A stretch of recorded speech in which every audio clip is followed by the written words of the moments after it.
अस्सलामु अलैकुम वरहमतुल्लाहि वबरकातुह। हदीस नबवी बैहक़ी और मिशकात शरीफ में एक हदीस पाक नक़ल की गई है।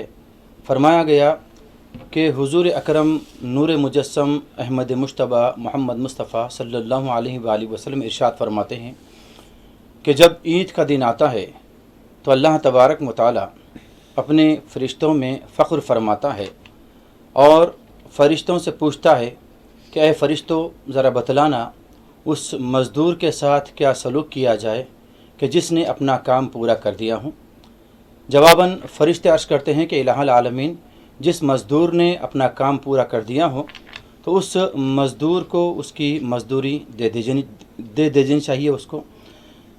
ये सुनकर अल्लाह तबारक व तआला इरशाद फरमाता है कि ऐ फ़रिश्तों, जैसा कि तुमने कहा कि मज़दूर का काम अगर पूरा हो जाए तो उसे उसकी उजरत दे देनी चाहिए, तो अब मैं भी अपने बंदों पर मैंने कुछ काम मुकर्रर किया था। रमज़ान के महीने में मैंने उन्हें रोज़े रखने की पाबंदी आयद की थी, तो उन्होंने अल्हम्दुलिल्लाह रोज़े रखे।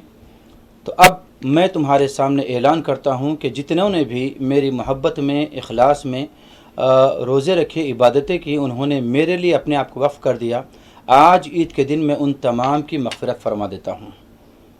तो गोया ईद का दिन वो मुक़द्दस और मुबारक दिन है कि जिसमें अल्लाह तबारक व तआला की याद में, मोहब्बत में, इबादत में रमज़ान के महीने में मसरूफ़ रहने वालों की मग़फ़िरत फ़रमाई जाती है।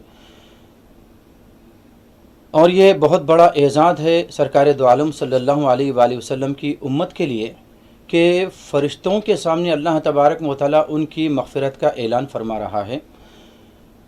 वक्त तो खैर बहरहाल गुज़र गया है, लेकिन आइंदा अगर ज़िंदगी ने साथ दिया, वक्त ने साथ दिया, तो जब रमज़ान का महीना अगर हमको मिलता है तो उस मुबारक महीने में जितना मुमकिन हो सके अल्लाह तबारक व तआला की इबादत में मसरूफ़ रहते हुए इस तरह अल्लाह को राज़ी करें कि हमारा भी नाम ऐसे ही बंदों में आ जाए जिसकी मग़फ़िरत अल्लाह तबारक व तआला फ़रमाता हो। हमारी उम्मीद ये भी है कि इंशाअल्लाह ताला अल्लाह तबारक व तआला ने चाहा तो हमारा शुमार मग़फ़िरत याफ़्ता लोगों में हो जाए।